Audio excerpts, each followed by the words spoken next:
নমস্কার, অ্যাস্ট্রো রাজু চ্যানেলে আপনাদেরকে স্বাগত। আপনাদের সাথে আমি রাজু। আলোচনা করব 8ই জানুয়ারি থেকে 14ই জানুয়ারি এই সপ্তাহটি বৃষভ রাশির ওপর কী ধরনের প্রভাব আসতে পারে।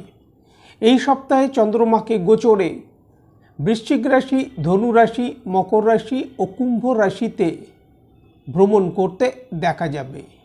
সপ্তাহের শুরুতেই চন্দ্রমাকে গোচরে আপনাদের রাশির সপ্তম ভাবে অর্থাৎ বৃশ্চিক রাশিতে অবস্থান করতে দেখা যাবে। চন্দ্রমাকে গোচরে বৃশ্চিক রাশিতে মঙ্গলবার রাত্রি 9টা 10 মিনিটের আগে পর্যন্ত অবস্থান করতে দেখা যাবে। এই সময় অর্থ উপার্জনের ক্ষেত্রে সুযোগ আসতে দেখা যাবার সম্ভাবনা, তবে ব্যক্তিগত ইমেজের প্রতি এই সময় খেয়াল রাখা উচিত। দাম্পত্য জীবনের ক্ষেত্রে এই সময় কিছুটা খেয়াল রাখা উচিত।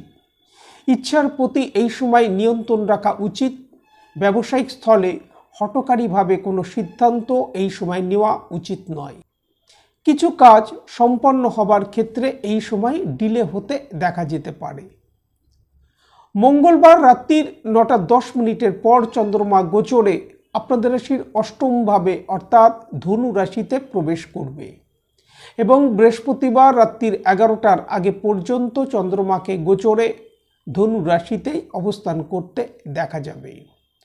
হঠাৎ কিছু প্রাপ্তি এই সময় আসতে দেখা যেতে পারে। আটকে থাকা অর্থ এই সময় উদ্ধার হতে দেখা যেতে পারে, তবে এই সময় জাতকের মধ্যে ক্রোধ, জেদ এগুলো বৃদ্ধি পেতে দেখা যাচ্ছে।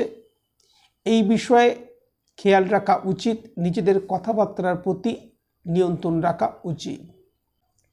মানসিক একটা চাপ এই সময় কিছুটা বৃদ্ধি পেতে দেখা যাচ্ছে। কারোর ওপর নির্ভর করে কোনো সিদ্ধান্ত এই সময় নেওয়া উচিত নয়।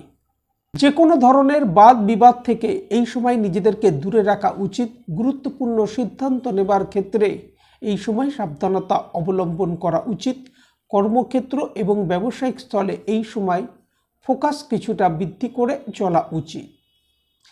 বৃহস্পতিবার রাত্রির 11টার পর চন্দ্রমা গোচরে আপনাদের রাশির ভাগ্যভাবে অর্থাৎ মকর রাশিতে প্রবেশ করবে এবং শনিবার রাত্রির 11টা 30 মিনিটের আগে পর্যন্ত চন্দ্রমাকে গোচরে মকর রাশিতেই অবস্থান করতে দেখা যাবে।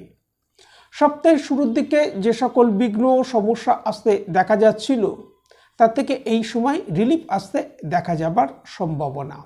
কর্মক্ষেত্র, ব্যবসায়িক স্থলে এই সময় অগ্রগতি আসতে দেখা যাচ্ছে। জাতকের মধ্যে উৎসাহ, উদ্দীপনা এগুলো এই সময় বৃদ্ধি পেতে দেখা যাচ্ছে। অর্থ উপার্জনের ক্ষেত্রে এই সময় সুযোগ আসতে দেখা যাবে। জাতকের নিজ প্রচেষ্টা মারফত কাজকর্মের ক্ষেত্রে এই সময় সাফল্য আসতে দেখা যাবে। শনিবার রাত্রির 11টা 30 মিনিটের পর চন্দ্রমা গোচরে আপনাদের রাশির দশম ভাবে অর্থাৎ কুম্ভ রাশিতে প্রবেশ করবে এবং সপ্তাহের শেষ চন্দ্রমাকে গোচরে কুম্ভ রাশিতেই অবস্থান করতে দেখা যাবে। কার্যক্ষেত্রে এই সময় ব্যস্ততা বৃদ্ধি পেতে দেখা যাচ্ছে। সপ্তাহের শেষ ভাগেও কারোর ওপর নির্ভর করে কোনো সিদ্ধান্ত নেওয়া উচিত নয়। চন্দ্র এখানে শনিদেবের সাথে যুতি করবে, বিষযোগ তৈরি হবে। সুতরাং কর্মক্ষেত্রে কলিগদের সাথে বাদ বিবাদ না আসে এই বিষয়ে খেয়াল রাখা উচিত। গৃহে বাদ বিবাদ না আসে এই বিষয়েও খেয়াল রাখা উচিত।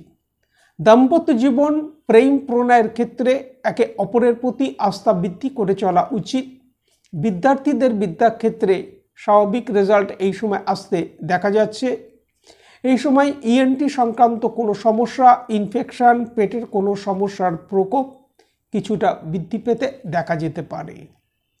এই সময় প্রত্যহ যদি মা দুর্গার কোনো মন্ত্র জপ করা যায় তা থেকে যথেষ্ট লাভ প্রাপ্তির সম্ভাবনা। আজ এই পর্যন্ত। নমস্কার।